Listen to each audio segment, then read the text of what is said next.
போன May month சூப்பராக வந்து ஸ்டார்ட் ஆச்சுங்க. நல்ல ஒரு அப் ட்ரெண்டில் மார்க்கெட் வந்து போச்சு. ஓகே, 5 மாதத்துக்கு அப்புறம் மார்க்கெட் மேலே வந்து வர ஆரம்பிக்குது. இங்கே வந்து ஒரு டபுள் பாட்டம் வந்து எடுத்திருக்குது. ஒரு புல்லிஷ் எங்கல்ஃபிங் மாதிரியும் இருக்குது. ஸோ இங்கேருந்து நல்லா வந்து மார்க்கெட் வந்து மேலே வந்து போகும் போல் இந்த மாதிரி எதிர்பார்த்தோம்.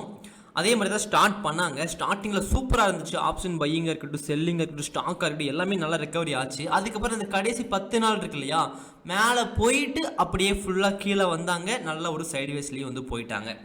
பங்குச்சந்தை கடந்த ஒரு 10 நாட்களாக ஒரு பயங்கரமான சைட்வேஸில் வந்து இருக்கிறாங்க. இந்த இடத்துல பார்த்தாலே தெரிஞ்சிருக்குங்க. இங்கேருந்து ஃபுல்லாகவே வந்து பார்க்குறீங்க அப்படின்னா ஒரு பயங்கரமான சைட்வேஸில் மார்க்கெட் வந்து முடிஞ்சிருக்கு. ஸோ இந்த ஒரு பாயிண்டை வந்து பிரேக் அவுட் வந்து பண்ணுச்சு அப்படின்னா நிச்சயமாக ஒரு பெரிய ட்ரெண்டாக வந்து இருக்கலாம். 2 முக்கியமான பாயிண்ட் வந்து நான் சொல்ல போகிறேன். அதை பிரேக் அவுட் பண்ணால் மட்டும்தான் இந்த ஒரு ஜூன் மந்த் வந்து எப்படி இருக்கும் அப்படிங்கிறதே நம்ம கணிக்க முடியும். அதை பிரேக் அவுட் வந்து பண்ணிடுச்சு அப்படின்னா ஜூன் மந்த் வந்து அந்த ஒரு ட்ரெண்டில் தான் இருக்கும். சரிங்களா? சரி, எது முக்கியமான பாயிண்ட் அப்படிங்கிறத நம்ம பார்க்கலாங்க. அதே மாதிரி ஒரு பிகினர் எப்போ ட்ரேடிங் வந்து ஸ்டார்ட் பண்ணணும் அப்படின்னா, திடீர்னு வந்து பார்த்தீங்க அப்படின்னா ஒரு மந்த் ஸ்டார்ட் ஆகி 1 வீக்லேயோ பாதி மந்த்லேயோ கடைசி மந்த்லேயோ இந்த மாதிரி ட்ரேடிங் வந்து ஸ்டார்ட் பண்ணவே கூடாது. உங்களுக்கு ட்ரேடிங்கை பற்றி இன்றைக்கி தான் தெரிஞ்சிருக்கு அப்படிங்கிறனால நீங்கள் இன்றைக்கி வந்து ட்ரேடிங் வந்து ஸ்டார்ட் பண்ணக்கூடாது. ஏன் அப்படின்னா ஒவ்வொரு ஸ்ட்ராட்டஜிக்குமே பார்த்தீங்க அப்படின்னா ஒரு வின்னிங் ரேட் வந்து இருக்கும். நான் யூஸ் பண்ணுற ஸ்ட்ராட்டஜி எடுத்துக்கிட்டிங்க அப்படின்னா 80 to 90% வந்து வின்னிங் ரேட் வந்து இருக்குது. இது ஆப்ஷன் ட்ரேடிங்க்கு. ஸ்விங் ட்ரேடிங்க்கு வந்து 100% வின்னிங் ரேட்ல வந்து ட்ரேட் வந்து பண்ணிக்கிட்டு இருக்கேன். இது வரைக்கும் நான் லாஸே வந்து பண்ணது கிடையாது ஸ்டாக்ல. ஸோ நீங்கள் ஆப்ஷன் ட்ரேடிங் வந்து ஸ்டார்ட் பண்ணுறீங்க நிஃப்டி, பேங்க் நிஃப்டி, சென்செக்ஸில் அப்படின்னா சும்மா வந்து அன்னைக்கு வந்து ஸ்டார்ட் பண்ணிடக்கூடாது.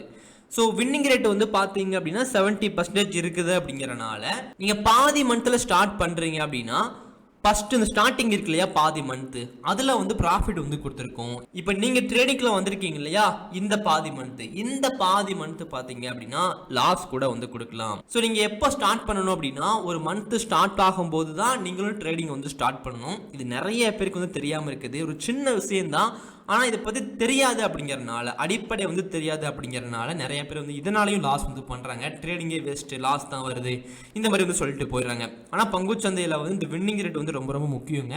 ஒவ்வொரு ஸ்ட்ராட்டஜிக்கும் ஒரு வின்னிங் ரேட் வந்து இருக்கும். அப்புறம் என்ன ப்ரோ சொல்கிறீங்க, நான் ஒரு நாள் வந்து பார்த்தீங்க அப்படின்னா மார்க்கெட் கீழே வருது, ஒரு என்ட்ரி கொடுப்பேன், மேலே போது ஒரு என்ட்ரி கொடுப்பேன், நிறைய ஸ்ட்ராட்டஜி நான் வச்சுருக்கேன் அப்படின்னா அப்படி ட்ரேட் வந்து பண்ணக்கூடாது. ஒவ்வொரு நாளும் ஒவ்வொரு ஸ்ட்ராட்டஜி வந்து ஃபாலோ பண்ணுறீங்க அப்படின்னா அது ட்ரேடிங்கே கிடையாதுங்க, அது ஸ்கேல்பிங். ட்ரேடிங் நீங்கள் ப்ராப்பராக வந்து பண்ணுறீங்க அப்படின்னா ஒரே ஸ்ட்ராட்டஜியில் மட்டும்தான் ட்ரேடு வந்து பண்ணணும். அந்த ஸ்ட்ராட்டஜி வந்து பார்த்தீங்க அப்படின்னா இந்த மந்தில் ஒரு ப்ராஃபிட் வந்து கொடுத்துருக்கோம், இந்த இயரில் வந்து ஒரு ப்ராஃபிட் வந்து கொடுத்துருக்கோம், கடந்த 5 வருஷத்தில் இந்த மாதிரி ஒரு டேட்டா வந்து அதில் எடுக்க முடியும். ஸோ அப்படி ஒரு ஸ்ட்ராட்டஜி வந்து கண்டுபிடிச்சி ட்ரேடு வந்து பண்ணுங்கள். நான் அப்படி தாங்க ட்ரேடு வந்து பண்ணிக்கிட்டு இருக்கேன். என்னோட புத்தகத்திலையும் நான் ட்ரேடிங்கை பற்றி மட்டும் சொல்லி கொடுக்காம ஸ்ட்ராட்டஜி பற்றியுமே சொல்லி கொடுத்துருப்பேன். ப்ராக்டிக்கலாக ஒரு ஸ்ட்ராட்டஜி வந்து நான் சொல்லி கொடுத்துருப்பேன் ஒரு புத்தகம் மூலியமா. இந்த புத்தகத்துக்கு நிறைய பேர் நல்ல ரேட்டிங் ஏன் கொடுக்குறாங்க அப்படின்னா அந்த புத்தகத்தை அவங்களால முழுசாக வந்து படிக்க முடியுது. ஒரு கதை மாதிரி வந்து போகும், அதே நேரத்தில் ட்ரேடிங்குமே சொல்லி கொடுத்துருப்பேன் அப்படிங்கிறனால எல்லாராலையும் ஈஸியாக வந்து படிக்க முடியும். அதே மாதிரி புத்தகம் மட்டும் இல்லாமல் ட்ரேடிங்கை பற்றின ஒரு கோர்ஸே வந்து ஃப்ரீயாக வந்து கொடுக்குறேன். 2 புக்கு வாங்கி நீங்கள் படிச்சிருந்தீங்க அப்படின்னா அந்த கோர்ஸ் வந்து நீங்கள் ஃப்ரீயாகவே வந்து வாங்கிக்கலாம். நீங்கள் எடுத்த உடனே 5,000, 10,000, 20,000 ஒரு கோர்ஸ் வந்து எடுக்கிறத விட இந்த புக்கு வந்து படிங்க, கம்ப்ளீட்டாக தெரிஞ்சிடும். அதை தாண்டியும் கோர்ஸ் வந்து தேவைப்பட்டுச்சு அப்படின்னா நானே ஃப்ரீ கோர்ஸ் வந்து கொடுக்குறேன். அதுக்கு மேலேயும் கோர்ஸ் வந்து தேவைப்படுது அப்படின்னா நீங்கள் மற்ற கோர்ஸில் வந்து ஜாயின் பண்ணுங்கள். ஸ்டார்டிங்கில் வந்து ட்ரை பண்ணுங்கள். சரிங்களா? ஓகேங்க. நீங்கள் புக்கு ஆர்டர் பண்ணால் ஒரு 3 நாளில் வந்து சென்ட் பண்ணிடுவோம். உங்களுக்கு எதாவது டவுட் இருந்துச்சு அப்படின்னா நீங்கள் வாட்ஸ்அப்லேயே காண்டாக்ட் பண்ணலாம். நான் சென்ட் பண்ணுற அன்னைக்கே நீங்கள் ட்ராக்கிங் ஐடி கூட வந்து வாங்கிக்கலாம். சரிங்களா? ஓகே, இப்போ முதல்ல நிஃப்டி வந்து பார்த்துடலாங்க. நிஃப்டியில் மே மந்த் வந்து பார்க்குறீங்க அப்படின்னா மார்க்கெட் மேலேயும் போனாங்க, கீழேயும் வந்தாங்க. ஒரு ஸ்பின்னிங் டாப்பில் வந்து மார்க்கெட் வந்து முடிஞ்சிருக்காங்க. ஸோ இந்த ஒரு மந்த் வந்து எப்படி போகலாம், மார்க்கெட் கீழே போகணும் அப்படின்னா நல்லா கவனிச்சுக்கோங்க. மார்க்கெட் கீழே போகணும் அப்படின்னா 23,880 கீழே வந்து ஃபஸ்ட்டு பிரேக் அவுட் வந்து பண்ணணும். நிஃப்டி பிரேக் அவுட் பண்ணால் மட்டும்தான் ஜூன் மந்த்து ஃபுல்லாகவே மார்க்கெட் வந்து கீழே வந்து போகும். அதுவே இந்த ஒரு பாயிண்ட் இருக்கு இல்லையா 25,100, அதை வந்து ஒன் டேயில் வந்து மேலே வந்து பிரேக் அவுட் வந்து பண்ணிட்டாங்க அப்படின்னா கொஞ்சம் வெயிட் பண்ணுங்கள். பிரேக் அவுட் பண்ணட்டும், ரீட்ரேஸ்மெண்ட் எடுக்கட்டும், நல்ல ஒரு அப் ட்ரெண்டில் ஒரு வாரம் வந்து போட்டும், அதுக்கப்புறம் வந்து நம்ம மேலே வந்து என்ட்ரி கொடுக்கலாம். அப்படி போச்சு அப்படின்னா ஜூன் மந்த் ஒரு பெரிய அப் ட்ரெண்டாக கூட இருக்கலாம். சரிங்களா? ஸோ அப்படியே வந்து 1 ஹவர் வந்து நீங்கள் பார்க்குறீங்க அப்படின்னா நாளைக்கு ட்ரேடு பண்ணுறதுக்கு, அடுத்த வாரம் ட்ரேடு வந்து பண்ணுறதுக்கு ரொம்ப ரொம்ப யூஸ்ஃபுல்லாக இருக்கும். ஸோ ரொம்ப ரொம்ப ஒரு முக்கியமான ப்ரீவியஸ் லோங்க இந்த ஒரு பாயிண்ட். ஏன்னா மல்டிபிள் டைம் மேலையும் கீழேயும் வந்து டச் பண்ணிகிட்டே வந்து இருக்கிறாங்க.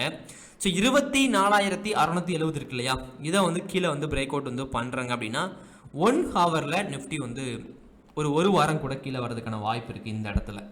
ஸோ அதே மாதிரி முக்கியமான ப்ரீவியஸ் ஹை அப்படின்னா இந்த ஒரு பாயிண்ட்டுங்க. அதாவது கரெக்டாக வந்து பார்க்குறீங்க அப்படின்னா 24,900 இதை மேலே வந்து பிரேக் அவுட் வந்து பண்ணுறாங்க அப்படின்னா நிஃப்டி வந்து மேலே வந்து போகலாம். அப்படியே 5 மினிட் பார்க்குறீங்க அப்படின்னா 5 மினிட்ல முக்கியமான பாயிண்ட்டு, பெரிய ஒரு மாற்றம் இந்த இடத்துல இல்லை.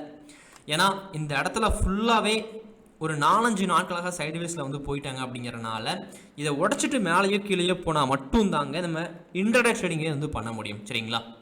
ஸோ முக்கியமான ப்ரீவியஸ்லோ 24,670.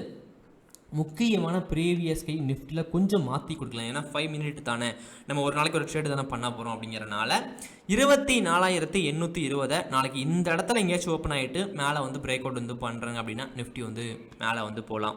அப்படியே சென்செக்ஸ் வந்து பார்க்குறீங்க அப்படின்னா சென்செக்ஸில் 1 டே டைம் ஃப்ரேமில் முக்கியமான பாயிண்ட்டு நிஃப்டி மாதிரியே தாங்க. 82,660 மேலே வந்து பிரேக் அவுட் வந்து பண்ணுறாங்க அப்படின்னா சென்செக்ஸ் மேலே வந்து போகலாம். அதுவே கீழே வந்து பிரேக் அவுட் வந்து பண்ணுறாங்க அப்படின்னா முக்கியமான ப்ரீவியஸ்லோ 78,770ங்க. இது கீழே வந்து பிரேக் அவுட் வந்து பண்ணுறாங்க அப்படின்னா மார்க்கெட் கீழே வந்து வரலாம். முன்னாடி வந்து ப்ரீவியஸ்லோ இங்கே கொடுத்துட்டு இருந்தோம், இப்போ இங்கே மாற்றிருக்கோம். ஏன் அப்படின்னா இந்த இடத்துல வந்து வால்யூம் வந்து அதிகமாக இருக்குது. ஏன்னா நிறைய நாட்கள் வந்து ஒரு பாயிண்ட்டுக்குள்ளேயே ட்ரேட் ஆகிட்டு இருந்துச்சு அப்படின்னா மார்க்கெட் இப்போ இந்த இடத்துலையே வந்து இன்னொரு 2 வாரங்கள் இருக்குது அப்படின்னா அப்போ முக்கியமான ப்ரீவியஸ்ல வந்து இங்கே மாறிடும். ஏன்னா அது ரொம்ப ஒரு முக்கியமான இடமா இருக்குது. ஸோ அந்த ஒரு பாயிண்ட்டை வந்து மார்க்கெட் மேலே கீழே டச் பண்ணி போகுது. அப்படிங்கிறதுனால அந்த பாயிண்ட்டை வந்து பிரேக் அவுட் பண்ணும்போது தான் நம்ம என்ட்ரி வந்து கொடுக்க முடியும்.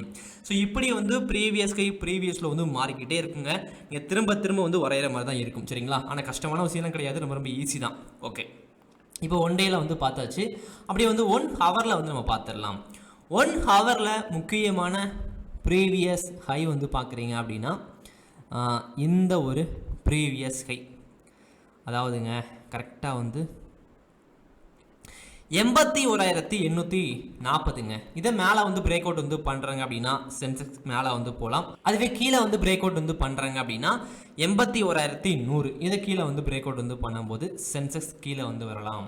அப்படியே 5 மினிட்ல பார்க்குறீங்க அப்படின்னா 5 மினிட்ல ரொம்ப ரொம்ப ஒரு முக்கியமான பாயிண்ட் வந்து ப்ரீவியஸ் ஹை நம்ம இங்கே வரைஞ்சிக்க முடியுங்க.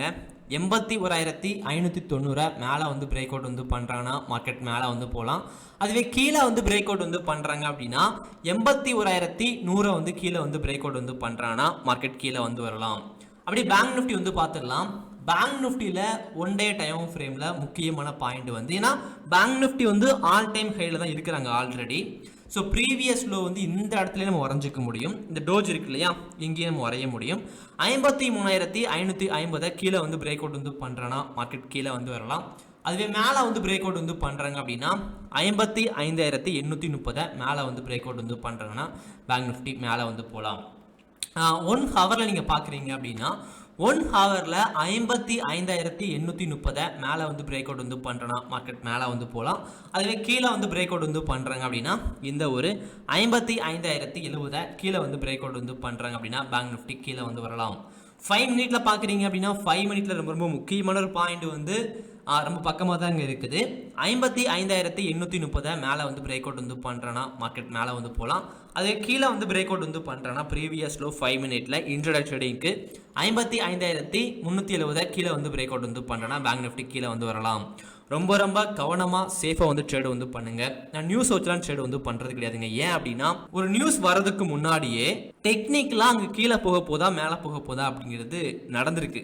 நிறைய வாட்டி அது தெரிஞ்சிருக்கு, நடந்திருக்கு. அப்படிங்கிறதுனால நான் அதை தான் முழுமையாக நம்பி அதை ஃபாலோ பண்ணி ட்ரேடு வந்து பண்ணிக்கிட்டு இருக்கேன். எனக்கு நல்ல ரிசல்ட் தான் வந்து கிடைக்குது. இந்த ஒரு ஸ்ட்ராட்டஜி மட்டும் தானே அப்படின்னா இது ஸ்ட்ராட்டஜியே கிடையாதுங்க. இது ஒரு முக்கியமான பாயிண்ட். ஸ்ட்ராட்டஜி அப்படின்னு நிறைய இருக்குது. நான் நிறைய சொல்லி கொடுத்துருக்கேன். கோர்ஸ்லையும் சரி, புக்லையும் சரி, யூடியூப்லையுமே நான் சொல்லி கொடுக்குறேன். பிளேலிஸ்ட்டில் வந்து பார்க்குறீங்க அப்படின்னா ஆப்ஷன் ட்ரேடிங் ஃப்ரீ கோர்ஸ் இந்த மாதிரி ஒரு பிளேலிஸ்ட் வந்து இருக்கும். ஸோ அதில் இருக்கிற வீடியோ எல்லாமே வந்து பாருங்க. எல்லாத்தையும் பற்றியுமே தெளிவாக வந்து கற்றுக்கலாம். ஸோ ப்ராப்பராக ட்ரேட் பண்ணுங்க. அடுத்த வீடியோவில் பார்க்கலாம். தேங்க்யூ.